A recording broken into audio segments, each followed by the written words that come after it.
यानंतर एक ब्रेकिंग बातमी येते गडचिरोलीमधनं। गडचिरोलीमध्ये माओवाद्यांनी पंतप्रधान सडक योजनेच्या कामावरील वाहनं जाळलेले आहेत। एटापल्ली तालुक्यातल्या एमली जवळ ही घटना घडली आहे। या ठिकाणी पंतप्रधान सडक योजनेमध्ये रस्त्याचं काम सुरू होतं आणि त्यावेळेला रविवारी मध्यरात्री माओवाद्यांनी एक रोड रोलर, पाण्याचा टँकर, 2 मिक्सर मशीन आणि इतर साहित्य जाळलेलं आहे। यामध्ये लाखो रुपयांचं नुकसान झालंय।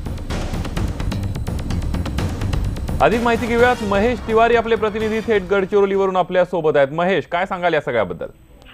संदीप, माओवाद्यांचा या महिन्यात प्रचंड धुमाकूळ सुरू आहे आणि आपण बघत असाल तर एटापल्ली तालुक्यात परत एकदा माओवाद्यांनी जाळपोळ केलेली आहे। बुर्गी पोलीस ठाण्याच्या अंतर्गत येणारा एमली ते मंगुटा दरम्यान एक पंतप्रधान ग्राम सडक योजनेमध्ये रस्त्याचं काम सुरू आहे आणि या कामावर जी वाहनं होती, विशेषतः एक पाण्याचा tanker, road roller, cement concrete machine, mixer machine आणि इतर साहित्य, काल मध्यरात्री या ठिकाणी माओवादी आले आणि त्यांनी हे सगळं साहित्य पेटवून दिले आहे।